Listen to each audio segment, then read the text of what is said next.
Assalamualaikum warahmatullahi wabarakatuh. Pada kesempatan kali ini, kami dari kelompok SMN yang beranggotakan saya sendiri, Nusrinesa Mahira, Rehan Davi, Ahmad Ajar, dan Gufron Arido Triasa Putra Irawan dari bimbingan mentor oleh Bang Ihsan Tapot, ingin memaparkan presentasi yang bersih tentang penjelasan kode program machine learning dalam membuat model untuk prediksi tumor otak dengan tingkat akurasi mencapai 100%. Selamat menyaksikan. Jadi, di dalam rongga kepala yang terlindung rapat, terhampar sebuah semesta mikrokosmos yang luar biasa, yaitu otak manusia. Ia bagaikan sang ahli yang mengendalikan simfoni di balik perjalanan kehidupan, mengantarkan sinyal, memproses informasi, dan melahirkan berbagai keajaiban sampai penemuan baru. Namun, layaknya semesta, otak pun tak luput dari gangguan. Salah satu yang paling mengkhawatirkan adalah tumor otak, sebuah tamu yang kehadirannya tak diundang yang dapat mengganggu harmoni dari orkestra biologis otak kita ini. Tumor otak merupakan penyakit yang kompleks dengan tingkat kematian yang tinggi. Deteksi dan klasifikasi dini tumor otak itu juga sangat penting untuk menentukan pilihan pengobatan yang tepat dan meningkatkan peluang hidup pasiennya. Tapi jangan khawatir, teknologi AI ini dengan salah satu tekniknya yaitu machine learning hadir sebagai solusi revolusioner dalam memerangi tumor otak. Teknik ini memungkinkan pengolahan data citra medis seperti dengan tingkat presisi yang tinggi dan akurasi yang sempurna. Hal ini membuka peluang baru untuk prediksi tumor otak yang lebih akurat dan efisien. Nah, di era kecerdasan buatan ini, secerca harapan baru muncul. AI itu jadi bagaikan pahlawan super yang siap membantu para dokter dalam memerangi tumor otak. AI memang bukan mengganti dokter, tapi ia mampu menjadi partner setia yang membantu mereka dalam mengambil keputusan yang lebih baik. Dokter tetap memegang kendali dengan cara menggabungkan keahliannya dengan intuisi mereka menggunakan kekuatan AI. Nah, di sini kita telah menyajikan kasus-kasus tumor otak yang telah terjadi di seluruh dunia. Jadi yang pertama ada kasus di negara Jerman dengan mayoritas penderitanya itu anak-anak berumur 6 tahun. Yang kedua ada kasus di negara maju yaitu seperti Amerika dan Eropa yang kasusnya itu terus meningkat tiap tahunnya apalagi tingkat kematiannya juga. Terus juga ada kasus di Korea Selatan di mana jumlah penderita perempuannya itu lebih banyak daripada laki-laki. Selanjutnya ini kan kasus yang di global nih. Nah, ada juga kasus yang di dalam negeri, di Indonesia. Yaitu yang pertama ada kasus di Medan, dengan total 131 kasus di antara tahun 2018 sampai 2019. Ada kasus di Surabaya dengan total 300 kasus di tahun 2023. Dan ada kasus di Jakarta dengan informasi dari Profesor Dr. Mahar Marjono, yang dimana beliau berkata bahwa kasus tumor otak ini merupakan penyakit terbanyak ketiga setelah penyakit stroke. Nah, selanjutnya kita akan membahas seputar apa sih yang melatar belakangi tim kami untuk memilih topik penerapan machine learning dalam usaha menanggulangi tumor otak ini. Nah, alasannya yaitu karena kita tuh masalahnya tuh ada di mendiagnosis secara manual atau tradisional tumor otak itu penuh dengan tantangan, seperti sulit, lambat, memakan banyak waktu, dan seringkali tidak akurat. Akibatnya, penanganan jadi tertunda dan pengobatan menjadi kurang efektif. Nah, prediksi tumor otak dengan machine learning ini berpotensi mengatasi permasalahan, di mana dengan menganalisis data medis, machine learning dapat memprediksi keberadaan tumor secara lebih cepat dan akurat, sehingga dokter bisa menentukan pengobatan yang tepat sejak dini. Nah, hal ini tuh berujung pada peningkatan peluang hidup pasien dan mengurangi beban ekonomi serta beban psikologis pasiennya.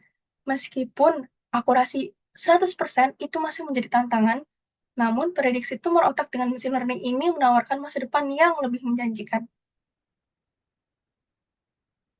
Nah, selanjutnya untuk kode yang kami ambil dalam proyek kami itu bersumber dari platform Kaggle dan kodenya itu dibuat oleh user Sumera Kausar dan untuk datasetnya itu disediakan juga oleh user Jilani Softech. Nah, berikut ini sudah ada linknya. Selanjutnya, tujuan kami atau goals kami dalam memilih proyek ini adalah untuk uh, agar supaya proyek yang kami pilih ini nantinya dapat mendiagnosis lebih awal atau lebih dini dan lebih akurat, meningkatkan kemungkinan deteksi dini penyakit, tumor otak, meningkatkan peluang pemulihan kesembuhan, kelangsungan, dan kualitas hidup pasien, sehingga hasil pasien itu jadi lebih baik karena mengurangi komplikasi dan morbiditas. Nah, beban biaya perawatan kesehatan juga akan semakin berkurang, seperti untuk obat-obatan dan juga untuk rawat inap. Baik, selanjutnya kalian bisa hubungi kelompok kami di kontak berikut, yaitu akun GitHub kelompok kami. Selanjutnya, kita akan membahas kode dari proyek tumor otak kami ini.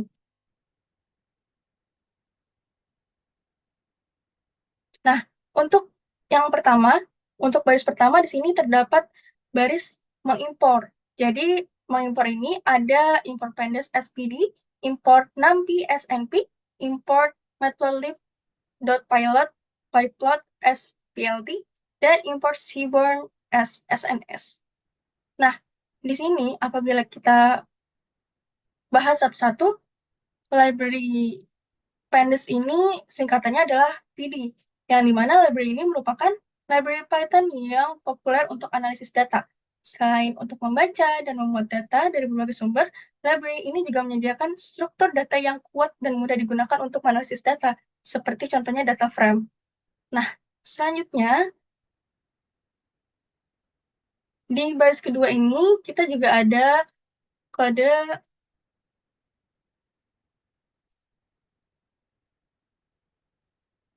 kita akan bahas dulu yang import lainnya, yaitu import NumPy SNP, di mana ini merupakan library Python juga yang merupakan library fundamental untuk komputasi atau perhitungan ilmiah dalam Python.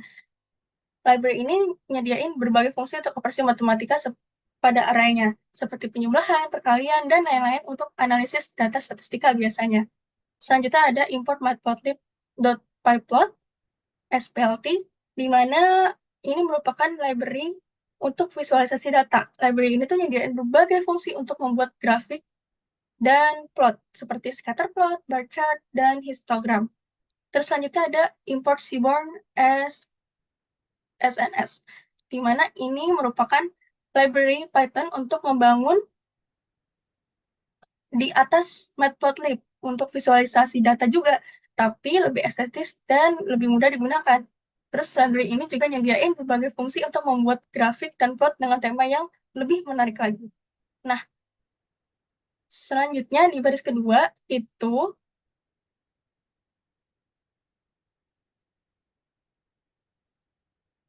jadi kesimpulannya tadi import itu adalah fungsi untuk memanggil library, di mana library-nya ini akan berisi fungsi dan modul yang telah ditulis sebelumnya. Kayak kita tuh manggil bantuan dari teman yang udah ahli untuk ngerjain tugas tertentu dalam program kita. Jadi kayak bayangin aja kita nulis program untuk analisis data, nah kita nggak perlu tuh nulis semua fungsi untuk menghitung teratas, standar deviasi, atau visualisasi data dari awal. Sebaliknya, kita dapat menggunakan kode import untuk manggil library yang udah kita import tadi, yang dimana library tersebut udah memiliki fungsi-fungsi sehingga membuat program kita jadi lebih efisien dan memanfaatkan kode yang udah teruji, aman, dan handal. Selanjutnya di baris kedua, itu ada baris df sama dengan pd dot read underscore csv, terus kurung buka, kutip 1 titik slash kaggle slash input 1 slash data dot csv kutip 1 kurung tutup. Nah, baris kode ini itu digunakan untuk membaca atau memuat data file CSV atau comma separate values brain tumor yang terletak di direktori ini ke dalam program Python kita di Google Colab ini. Nah, lalu hasil dari pembacaan filenya itu akan disimpan ke variabel df atau data frame, yaitu struktur data yang disediakan oleh library pandas untuk menyimpan data dalam bentuk tabel agar mudah diakses, dimanipulasi, dan dianalisis. Tadi kan kita udah belajar kalau PD itu adalah singkatan library pandas, dan yang telah diimpor pada baris 1, terus read CSV ini fungsi dari library pandas untuk membaca file CSV. Selanjutnya, yang di dalam kurung ini adalah lokasi file CSV yang ingin dibaca. Terus DF itu variabel untuk menyimpan data frame yang dihasilkan dari pembacaan file CSV. Selanjutnya, di baris ketiga ada kode df.head kurung buka kurung tutup. Nah, kode ini tuh berguna untuk melihat isi data frame dan nampilin beberapa baris pertama dari isi data frame-nya. Terus juga untuk memahami struktur datanya, di mana secara default sebenarnya baris ini tuh akan nampilin 5 baris pertama, tapi kita juga dapat mengubah jumlah baris yang ditampilkan dengan menambahkan argumen n ke dalam fungsi, seperti df.head, terus di dalam kurungnya tuh kita tambahin angka 10, nanti dia akan nampilinnya jadi 10 baris. Ini kan 5 baris aja nih dari 0 sampai 4. Nah, kalau misalnya kita tulisnya 10 dalam kurungnya, dia akan nampilin 10 baris. Terus bisa juga untuk meriksa apakah data yang dimuat itu udah benar dan sesuai dengan ekspektasi atau belum. Bisa juga untuk mengidentifikasi kolom-kolom penting di dalam data frame. Nah, ini adalah outputnya berupa tabel yang berjumlah 5 baris dan 7.466 kolom. Selanjutnya, di sini ada kode di f.tel, di mana kode ini merupakan digunakan untuk menampilkan baris terakhir dari data frame. Nah, ini kan kalau misalnya secara default dia nampilin 5 baris nih. Nah, ini dia nampilin baris terakhir aja. Tapi sama dengan yang kode sebelumnya, df head dia juga bisa diatur jumlahnya. Kalau misalnya kita masukin 10, berarti dia akan menampilkan 10 baris terakhir dari data frame-nya. Di dalam kurung itu jumlah baris terakhirnya. Selanjutnya, ada juga kode df.info, di mana kode df.info ini digunakan untuk menampilkan informasi yang ringkasan tentang data frame. Jadi ini apabila kita running akan menghasilkan output informasi-informasi ringkasan dari data frame-nya seperti jumlah baris dan kolom, tipe datanya apa, jumlah nilai non-null-nya apa, terus juga data types-nya, memorinya, yang digunakan itu berapa, range index-nya itu berapa, entries, dan lain-lain. Selanjutnya, ada juga kode df.isNull kurung buka kurung tutup .sum kurung buka kurung tutup, di mana kode ini digunakan untuk menampilkan panjangnya, panjang dari data frame-nya sama tipe dari data frame-nya. Jadi tadi kan kolomnya itu 7.000, jumlahnya 7.466. Terus tipe datanya itu dikasih tahu juga dari situ, yaitu integer 64. Selanjutnya akan dibahas oleh rekan saya. Oke, di sini saya ingin melanjutkan dari teman saya. Oke, bagian drop unnamed column. Nah, di sini itu digunakan untuk menghapus kolom yang bernama unnamed null dari data frame dan menampilkan nama kolom yang tersisa. Nah, mungkin di sini ada input df drop columns sama dengan unnamed null, axis sama dengan 1 in place true. Nah, di sini ini adalah langkah untuk menghapus kolom unnamed null dari data frame. Data frame fungsi drop digunakan untuk menghapus kolom dengan memberikan argumen columns unnamed null.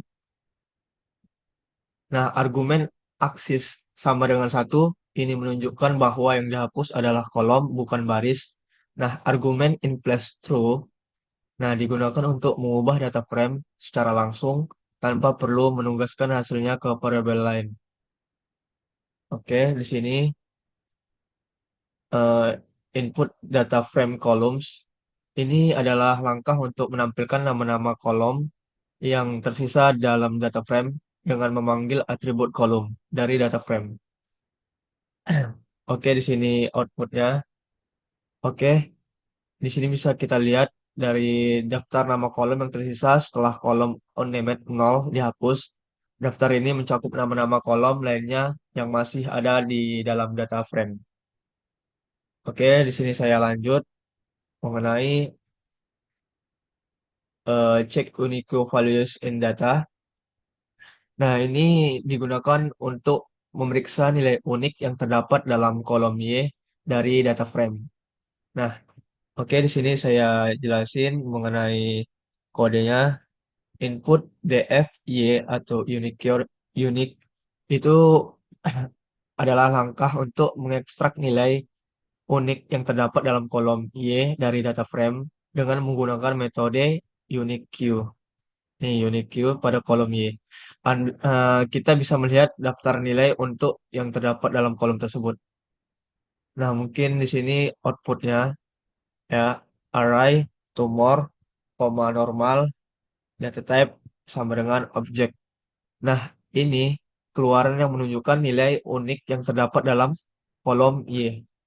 Nah, dalam kasus ini, nilai unik adalah tumor dan normal, yang berarti kolom Y, yang memiliki dua kategori nilai, tumor dan normal. Nah, tumor dan normal ini merupakan label atau kelas yang mungkin di dalam kolom Y. Oke, mungkin dengan melihat nilai unik dalam kolom Y, ini memahami kita untuk distribusi kategori atau label yang ada dalam data kita. Oke, saya next. Mengenai statistical informasi of data atau informasi statistik. Nah, di sini input data frame describe. Nah, ini nih kode ini berguna untuk menghasilkan informasi statistik tentang data frame untuk memisahkan fitur X dan target dalam kurung Y dari data frame. Nah, mungkin di sini saya jelaskan data frame describe.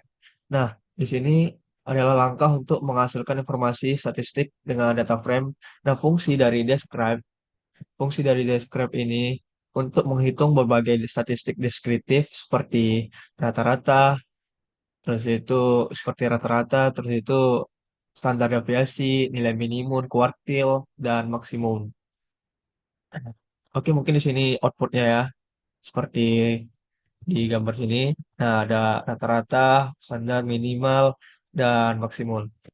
Oke, oke mungkin di sini kita lihat ada 8 rows kali 7.464 columns, yang mana ada 7 rows ini berarti data frame tersebut memiliki 8 baris data dan 7.464 kolom. Nah, ini mungkin cara standar untuk menyajikan dimensi dari data frame dalam output yang membantu pengguna untuk memahami berapa besar data frame tersebut. Oke, mungkin ini saja yang saya sampaikan. Mungkin setelahnya bisa dilanjutin oleh teman saya, yaitu Gufron. Terima kasih.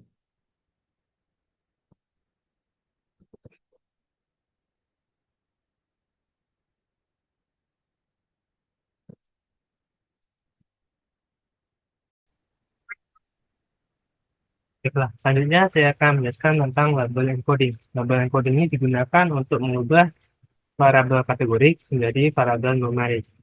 Dan saya kita masuk ke kodenya. Pertama ada from colon import preprocessing. Jadi dia akan menggunakan modul preprocessing dari library Scala.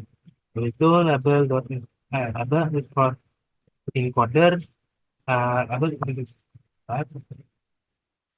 tabel underscore encoder sama dengan preprocessing dot label encoder, di mana dia akan membuat sebuah objek dari kelas label encoder dari modul preprocessing dan menggunakannya ke variabel label underscore encoder. Lalu bawahnya ada df d label underscore encoder dot zip underscore transform df. Jadi pada dasarnya dia ini label encoder ini akan memiliki dua fungsi yang akan dilakukan secara bersamaan. Pertama ada predicate, yang mana dia akan mengidentifikasi nilai unik yang ada pada kolom Y. Lalu di nilai unik ini akan ditransform, akan diubah menjadi sebuah label numerik menggunakan metode transform, yang mana dia akan disimpan ke modul, dia akan disimpan ke kolom Y dari data frame ini. Lanjut, itu ada jf y dot unique, mana dia akan menampilkan label numerik unik yang diterapkan pada kategori tersebut. Jadi, itu kita masuk ke split dataset untuk training and training data. Jadi, dari pertama kita akan mengimport modul split dari relational model. Yang mana itu di sini kita ada X-trend, X-test, Y-trend, Y-test, price split, X, Y, set size, dua, random set dengan tadi. Jadi dia akan membagi datanya ini menjadi 4 variabel. Pertama ada X-trend. X-trend ini digunakan sebagai array nanti yang akan berisi fitur pelatihan yang akan digunakan untuk melatih model mesin. Itu dari X underscore class adalah hari nanti yang akan berisi fitur tinggi yang digunakan untuk evaluasi performa model pada data yang tidak terlihat. Sementara di underscore class adalah hari nanti yang akan berisi variabel target pelatihan yang terkait dengan fitur pelatihan. Sementara J adalah hari nanti yang akan berisi variabel target pengujian yang terkait dengan fitur pengujian. Selanjutnya masuk ke transit state, parameternya yaitu size dan size komponen. Titik 2 ini artinya dia akan dia akan mengalokasikan 20% dari data yang akan digunakan untuk pengujian, dan sisanya yaitu 80% digunakan untuk pelatihan. Langsung masuk ke random underscore set kedua, berarti ini adalah jenis untuk pengacir angka acak yang digunakan untuk mengecek data sebelum data tersebut dikejar. Setelah itu kita masuk ke planning data dan testing data, yang dia keluar, dia akan menampilkan output dari Excel. Dari fitur itu, Excel itu adalah array nanti yang akan berisi fitur pelatihan dari data pool. Jadi di arraynya adalah ini adalah kayak menarik begitu. Begitu di underscore trend adalah array nanti yang akan berisi variabel target pelatihan dari sampel yang akan digunakan. Jadi arraynya adalah array nomor ini variabel targetnya. Itu masuk kita ke testing data. Di testing data ada access yang akan keluar arraynya berupa ini adalah nilai-nilainya yang ada dalam variabel access. Lalu di underscore size ini adalah pada arraynya normal, normal. Jika bisa sampaikan, sebenarnya lapor pasien data yang akan saya serahkan pada real dengan di penjelasan.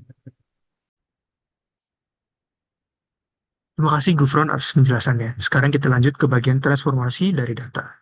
Untuk transformasi data, pertama kita akan mengimpor standar scalar yang dari modul scalar preprocessing. Standar scalar digunakan untuk menstandarisasi fitur dalam dataset. Standarisasi melibatkan transformasi fitur dengan menghilangkan rata-rata dan menskalakan ke varian satuan. Kedua, kita akan membuat objek standar scalar di variabel SC. Oke, yang ketiga, kita akan menstandarisasi data pelatihan. SCFit Xtrain ini bagian ini menyesuaikan scalar dengan data pelatihan Xtrain. Selama langkah fit ini, scalar menghitung rata-rata dan deviasi standar setiap fitur dalam data pelatihan. Nilai-nilai ini disimpan secara internal dalam objek SC.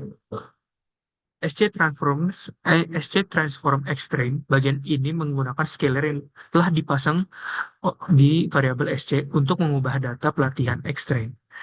Ini menerapkan rata-rata dan deviasi standar yang dihitung untuk menstandarisasi setiap fitur dalam data pelatihan.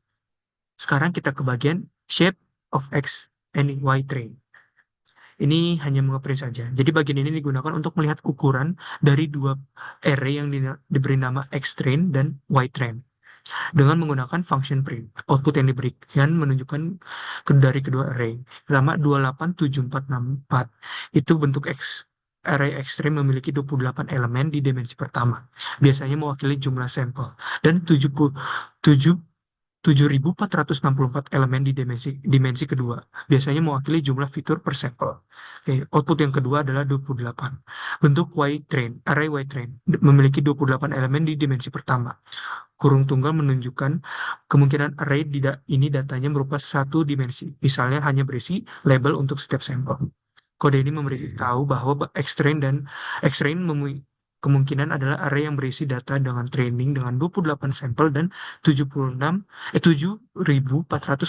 fitur per sampel. Sedangkan Y-train kemungkinan adalah array berisi label training yang memiliki 28 elemen. Sekarang kita akan ke bagian machine learning klasifikasi. Ada 4 metode yang dijelaskan oleh teman-teman nanti, yaitu ada logistic regression, KNN atau K-nearest neighbors, random forest classifier, dan decision tree classifier. Untuk logistic regression akan dijelaskan oleh Nisi. Kita akan membahas seputar model machine learning classification atau logistic regression, di mana model ini adalah model klasifikasi probabilistik yang digunakan untuk memprediksi probabilitas suatu peristiwa yang terjadi. Model ini sangat populer dalam machine learning karena mudah dipahami, diimplementasikan, dan diinterpretasikan. Nah, cara kerjanya itu adalah regresi logistik ini akan menggunakan fungsi sigmoid untuk memetakan input numerik ke probabilitas biner, di mana fungsi sigmoid berbentuk seperti huruf S dan memiliki nilai antara 0 sampai 1. Nilai 0 menandakan probabilitas yang sangat rendah, dan nilai 1 menandakan probabilitas yang sangat tinggi. Nah, kita akan bahas di sini dari kodenya. Untuk kode baris ke-21 ini, baris pertama itu dia akan mengimpor kelas logistic regression dari library sklearn.linear_model. Baris kedua akan membangun model regresi logistik dengan nama log_reg, di mana ini merupakan variabel untuk menyimpan model regresi logistik. Kemudian baris ketiga akan melatih model dengan data training, di mana fit kurung buka kurung tutup titik 2 merupakan fungsi untuk melatih model dengan data training. Nah, data training sendiri ini merupakan data yang terdiri dari fitur atau variabel independen, yaitu x_train dan label, atau variabel dependen yaitu y_train. Nah, output yang dihasilkan akan seperti ini tampilannya. Selanjutnya, pada baris ke-22 ada baris kode yang merupakan langkah penting dalam memprediksi kelas dari data baru dan mengevaluasi kinerja model regresi logistik dengan data testing, di mana predik kurung buka kurung tutup titik 2 itu merupakan fungsi untuk memprediksi kelas dari data baru. X_test itu adalah data baru yang ingin diprediksi kelasnya. Y_predict adalah variabel untuk menyimpan hasil prediksi kelas. Terus Y_predict itu dia seperti perintah print. Jadi kayak dia tuh menampilkan hasil prediksi kelasnya. Nah, ini juga merupakan hasil outputnya, yaitu berupa array. Jadi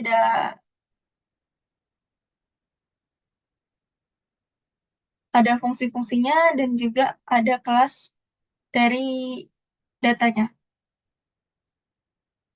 Selanjutnya, ada baris kode akurasi, di mana baris kode ini digunakan untuk menghitung akurasi model regresi logistik, dan nilai akurasinya itu menunjukkan seberapa baik model ini dalam memprediksi kelas data testing, di mana nilai akurasi 1 itu menunjukkan bahwa model berhasil memprediksi semua kelas dengan benar, sedangkan nilai 0 menunjukkan bahwa model gagal memprediksi semua kelas dengan benar.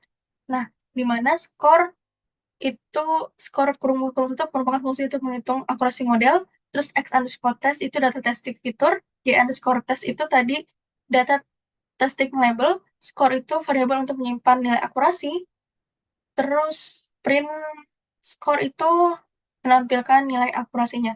Nah, ini kan 1 nih. Nah, berarti karena outputnya 1, itu menunjukkan bahwa model ini berhasil memprediksi semua kelas dengan benar. Nah, selanjutnya kita bahas ke baris from sklearn import matrix, di mana baris pertamanya ini akan mengimpor modul matrix namanya scikit-learn, dan modul matrix ini menyediakan berbagai matrix untuk mengevaluasi kinerja model klasifikasi. Baris kedua menggunakan fungsi coefficient matrix dari modul matrix untuk menghitung coefficient matrix untuk model klasifikasi, dan fungsi ini menerima 2 argumen, yaitu y_test, di mana itu merupakan label data testing yang sebenarnya, dan y_predict, di mana itu merupakan label data testing yang diprediksi oleh model. Nah, matrix ini adalah tabel yang menunjukkan perbandingan antara label data testing yang sebenarnya dan yang masih diprediksi oleh model. Baris matriks itu mewakili label sebenarnya, sedangkan kolom mewakili label yang diprediksi. Nah, elemen diagonal matriksnya itu, yang confusion matrix tadi itu menunjukkan jumlah data yang diklasifikasikan dengan benar, sedangkan elemen non-diagonal itu menunjukkan jumlah data yang diklasifikasikan secara salah. Nah, ini kan outputnya itu hasilnya array, terus berupa matriks nih. Ini ada diagonalnya, ya, seperti ini. Selanjutnya, kita akan membahas sklearn.matrix import classification underscore report. Nah, baris pertama ini mengimpor fungsi classification underscore report dari modul matrix library scikit-learn. Nah, laporan klasifikasinya itu adalah tabel yang menunjukkan berbagai metrik untuk mengevaluasi kinerja model klasifikasi, di mana metrik yang ditampilkan dalam laporan klasifikasi itu meliputi ada precision, itu proporsi data yang diprediksi sebagai kelas tertentu yang benar-benar merupakan kelas tersebut. Ada recall, yaitu proporsi data yang sebenarnya merupakan kelas tertentu yang diprediksi sebagai kelas tersebut. Terus ada F1 score, di mana itu merupakan metrik gabungan yang mempertimbangkan presisi dan recall. Ada juga support, di mana itu merupakan jumlah data yang sebenarnya yang merupakan kelas tertentu. Di sini juga untuk kolomnya kan tadi udah disebutin. Ini untuk baris ada normal, tumor, akurasi, macro average, ada weight average juga. Ini outputnya dapat dilihat sebagai berikut. Nah, gunanya tuh untuk evaluasi kinerja modelnya secara keseluruhan. Terus untuk membandingin juga kinerja model klasifikasinya itu yang berbeda, sama untuk identifikasiin kelas yang diklasifikasikan dengan baik dan yang diklasifikasikan dengan buruk oleh model. Selanjutnya kita bahas ke baris terakhir nih, sebelum muncul grafiknya. Jadi, di sini ada kode program plotting. Nah, di mana baris pertama itu mengimpor fungsi confusion.matrix, confusion underscore matrix dari modul matrix pustaka scikit-learn. Baris kedua membuat daftar pred underscore list yang berisi model regresi logistik yang akan dievaluasi. Baris for digunakan untuk melakukan iterasi melalui setiap model dalam daftar pred underscore list. Terus i.score x underscore test, y underscore test itu untuk menghitung akurasi model. I menggunakan data testing X test dan data label Y test. Terus hasil akurasinya akan dicetak di konsolnya. Terus Y underscore pred sama dengan i.predict X test itu untuk memprediksi label kelas untuk data testing. X test menggunakan model I. Nah, hasil prediksinya itu akan disimpan dalam variabel Y underscore pred .sns heatmap confusion matrix Y underscore test unknown sama dengan true. Nah, ini berupa boolean. Di mana fungsi ini merupakan library seaborn, kan singkatannya SNS tuh, digunakan untuk membuat heatmap dari matrix confusion yang tadi. Nah, heatmap itu untuk membantu memvisualisasikan distribusi nilai dalam matrix confusion. Parameternya itu tadi true, yang not true. Itu nampilin nilai per setiap sel matrix. Terus ada plot X label, Y pred. Ini Y underscore pred. Itu memberi label pada sumbu X, di mana ini merupakan label prediksi. Terus yang ini kan X label itu label prediksi, terus yang Y label itu Y underscore test itu merupakan label pada sumbu Y sebagai label yang sebenarnya.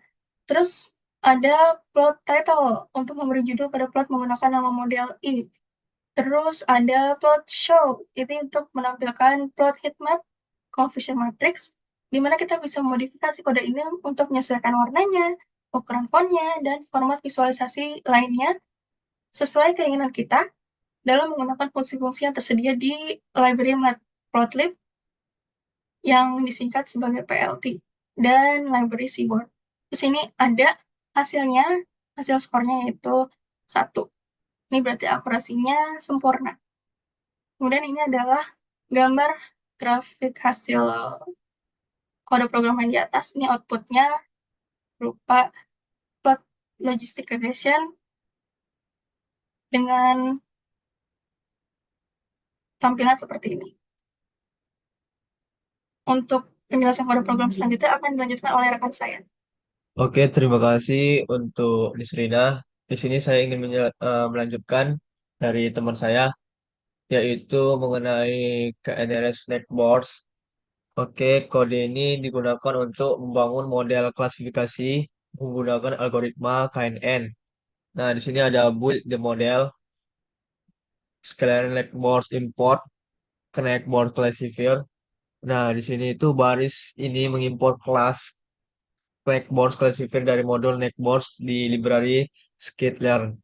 Kelas ini juga digunakan untuk membuat model klasifikasi berdasarkan algoritma KNN.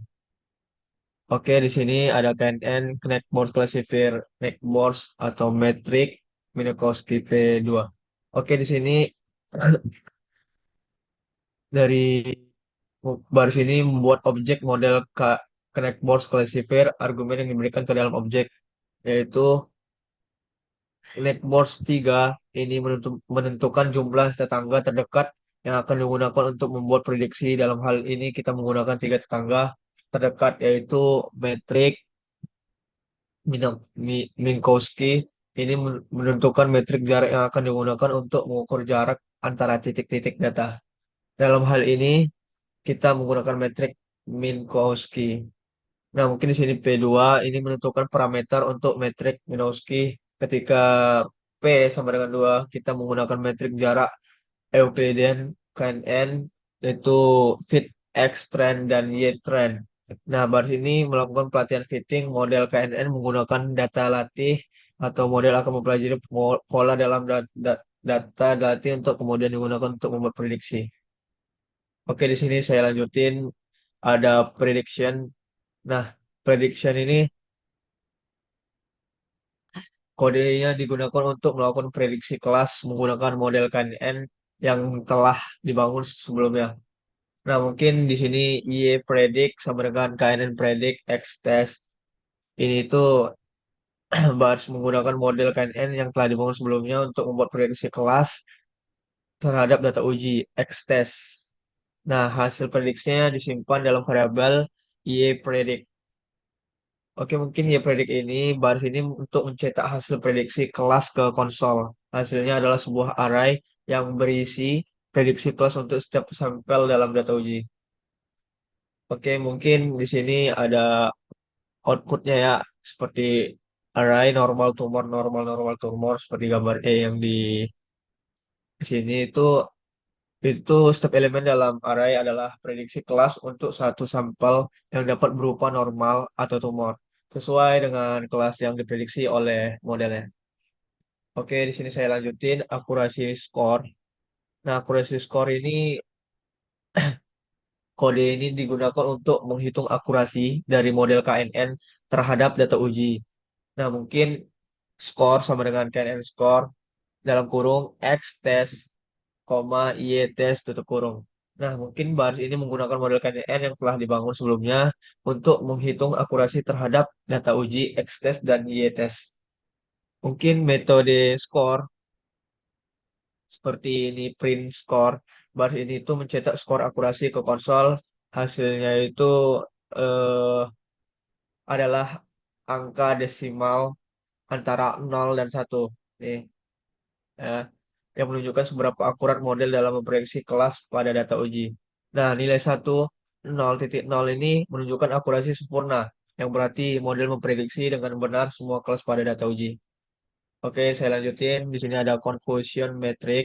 Nah, confusion metric ini kode itu menggunakan eh, berguna untuk menghitung matriks kebingungan dari hasil prediksi model klasifikasi. Nah, mungkin dari sekalian import metrik di sini kita lihat ini itu untuk mengimpor modul metrik dan library yang berisi berbagai metrik evaluasi. Nah, mungkin CNF matrix ini itu harus menggunakan fungsi modul metrik untuk menghitung matriks kebingungan. Oke, mungkin di sini ada outputnya, yaitu array dalam kurung 5,0 atau 0,3. Oke, di sini matriks tersebut menunjukkan bahwa ada 5 prediksi benar untuk kelas normal dan 3 prediksi benar untuk kelas tumor. Nah, tanpa ada prediksi yang salah untuk kedua kelas tersebut. Oke, di sini saya ingin melanjutkan ada classification report. Nah, kode ini menghasilkan laporan klasifikasi menampilkan berbagai metrik evaluasi kinerja model klasifikasi. Oke, seperti nengok di sini.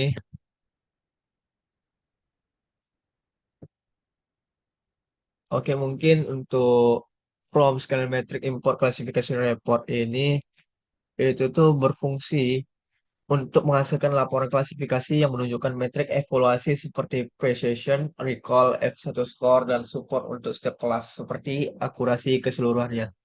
Oke, mungkin untuk print classification report dalam kurung Y-test, Y-predict. Nah, di sini itu mencetak laporan klasifikasi ke konsol. Laporan ini mungkin memberikan evaluasi rinci tentang kinerja model klasifikasi termasuk precision, recall, F1 score, dan support lainnya untuk setiap kelas.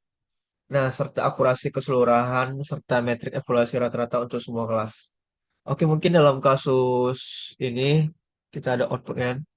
Dalam kasus ini, akurasi keseluruhan adalah 1.0 yang menunjukkan bahwa model berhasil memprediksi dengan benar semua kelas pada data uji. Oke, sini saya lanjutin lagi. Ada plotting of confusion matrix of KNN, yang mana kode ini digunakan untuk membuat dan menampilkan matriks kebingungan confusion matrix dari model KNN yang telah dibangun sebelumnya. Berikut adalah penjelasannya seperti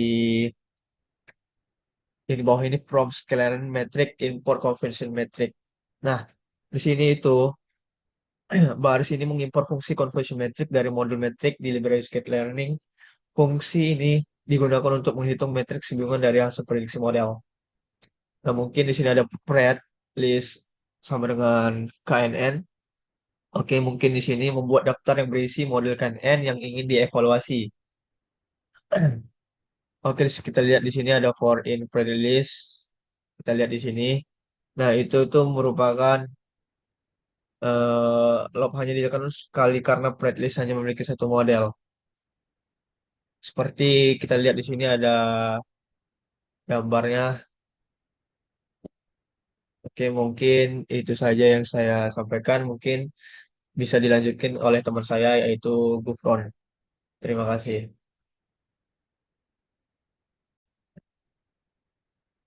Baiklah, selanjutnya saya akan menjelaskan tentang Random Forest Classifier. Random Forest Classifier adalah model machine learning yang mana dia akan membuat banyak decision tree, lalu akan mengambil keputusan berdasarkan dari banyak decision tree tersebut. Mengambil satu keputusan berdasarkan banyak decision tree tersebut. Ya. Selanjutnya kita masuk. Pertama kita akan mengimport Random Forest Classifier, mengimport model Random Forest Classifier dari library Asylum Ensemble. Selanjutnya kita akan membuat model tersebut, membuat model RFC, membuat model Random Forest Classifier dengan parameter pertama adalah N estimator 20. N estimator 20 ini berarti dia akan membuat 20 decision tree pada model RFC tersebut. Selanjutnya pada ada random set 0, ini adalah benih yang akan digunakan untuk sebagai angka acak, generator angka acak yang digunakan pada model tersebut. Lalu dia akan simpan ke sebuah variabel bernama RFC. Sebelumnya RFC ini akan kita plotted. Plotted ini digunakan untuk memulai pelatihan yang ada pada model pembelajaran mesin tersebut. Jadi dia akan mengambil sebuah fitur yang dalam hal ini adalah reference, dan dia akan mengambil juga variabel target yang dalam hal ini adalah y_trend. Dia akan itu sebagai masukan dan menggunakannya untuk mencari algoritma untuk mempelajari pola dan hubungan mendasar dari data-data tersebut. Oke, selanjutnya kita masuk ke prediction. Pertama ada y_predict y.predict access. Berarti dia RFC ini akan menjalankan fungsi predict dari data access. Itu harus dibilang. Oke, itu itu. Pada dasarnya dia akan membuat prediksi dari testing data. Dia akan membuat prediksi dari testing data berdasarkan modul RFC tersebut. Oke. Habis itu ini adalah predict ini digunakan sebagai untuk menampilkan outputnya dari yang ini. jelas array normal, top normal. Itulah data yang ada pada kolom Y. Saya bilang ini adalah hasil prediknya dari kategori Y, dari kolom Y. Selanjutnya kita masuk ke akurasi score. Dengan score sama dengan rfc.score ada apa buka kurung x underscore test buka koma yaitu sebenarnya print score. Jadi pada ini akan menampilkan berapa banyak akurasi skor dari model RFC yang sudah kita latih ini dari menggunakan dua data set ini.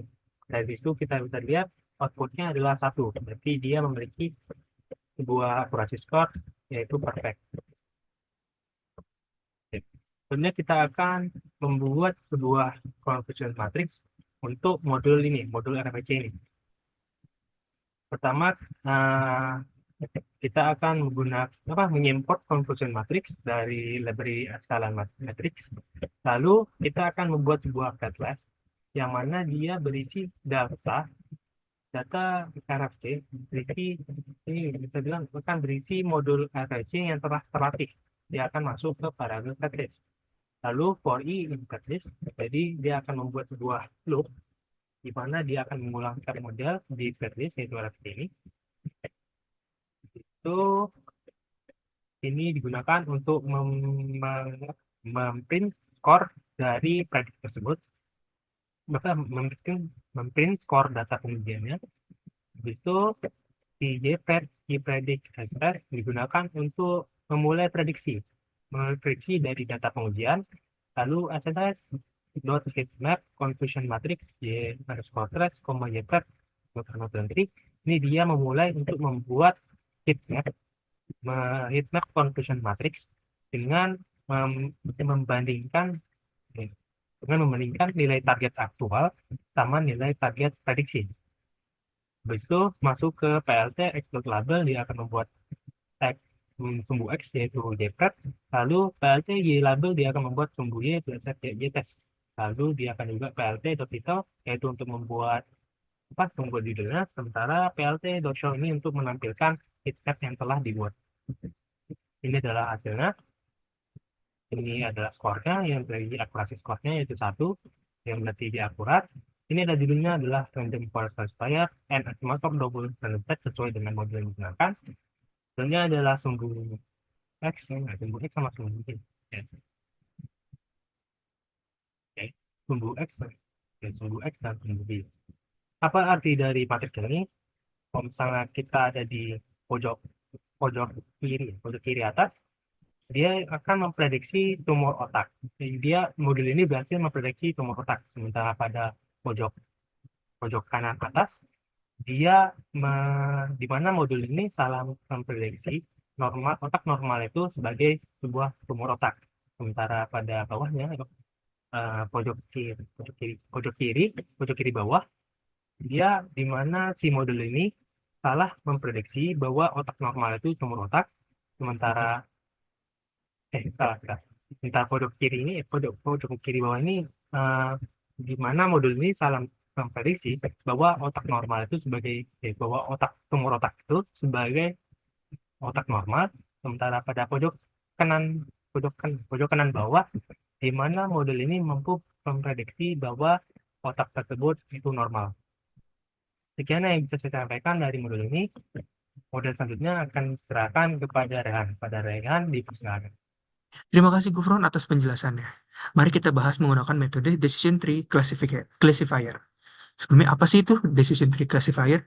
Decision Tree Classifier adalah algoritma machine learning yang digunakan untuk klasifikasi data. Algoritma ini membangun model yang menyerupai pohon dengan cabang dan daun.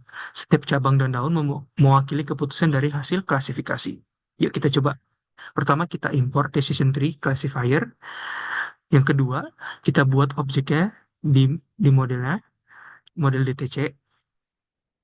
Terus Decision Tree Classifier dan menyimpannya dalam variabel DTC yang tadi aku sebut. Terus ketiga, kita latih modelnya DTC fit X train Y train, dan baris ini melatih model untuk menggunakan data pelatihan yang diberikan.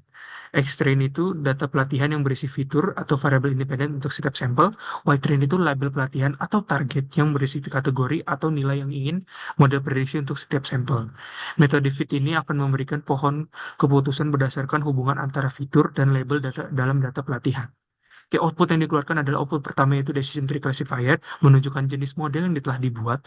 Output kedua adalah decision tree classifier dalam kurung tutup menunjukkan bahwa model tersebut telah berhasil dibuat dan siap digunakan. Lalu kita akan prediksi. Kita akan prediksi menggunakan model yPredict sama dengan dtc.predict xtest.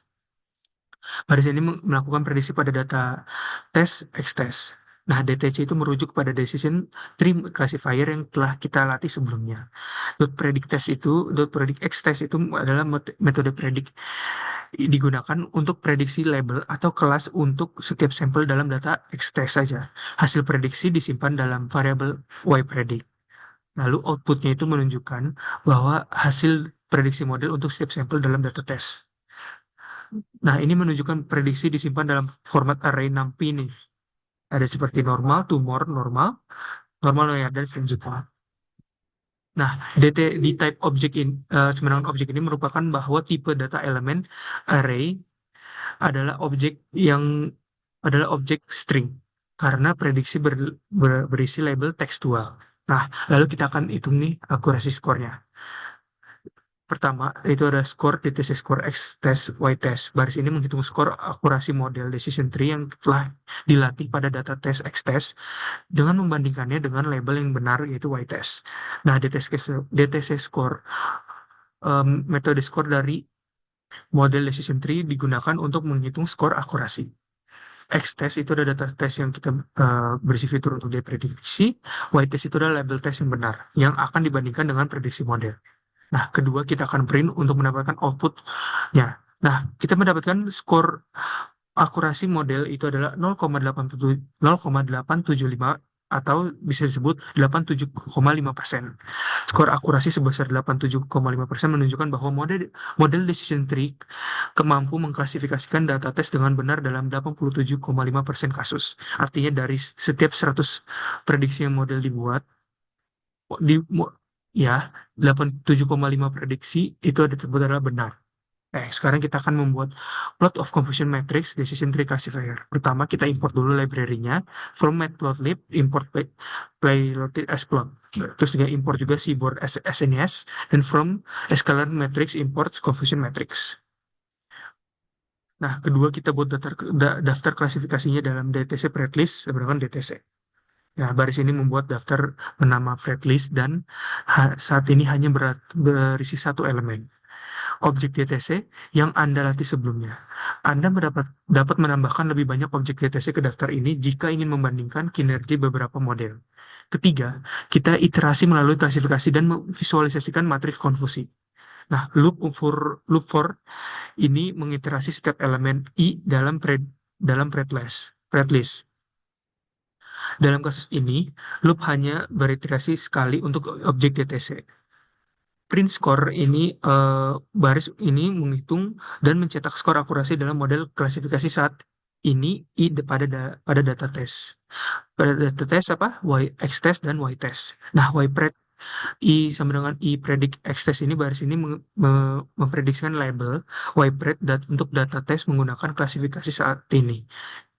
SNS heatmap confusion matrix dalam kurung ytest yPred annotation sebenarnya true. Baris ini membuat visualisasi heatmap menggunakan seaborn heatmap. Heatmap menampilkan matriks konfusi yang menunjukkan beberapa banyak sampel yang diklasifikasikan dengan benar dan salah berdasarkan label sebenarnya ytest dan label prediksi yPred. Argumen annotation true itu menambahkan jumlah aktual di dalam setiap sel heatmap. Lalu plot X label yPred menetapkan label untuk sumbu X sebagai yPred label prediksi.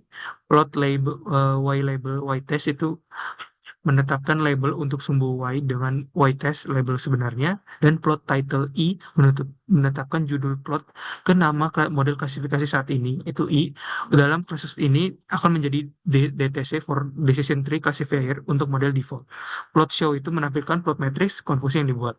Berikut hasil model yang dibuat, itu bisa dilihat ada skornya 0,875%, alias 87,5%. Di sini ada model dari plot show-nya gitu. Oke, sekian dari tugas ini. Terima kasih Bang Kakak, mentor yang telah membantu kami dalam progres tugas ini. Ke kelompok SMN izin pamit. Wassalamualaikum warahmatullahi wabarakatuh. Terima kasih dan sampai jumpa kembali.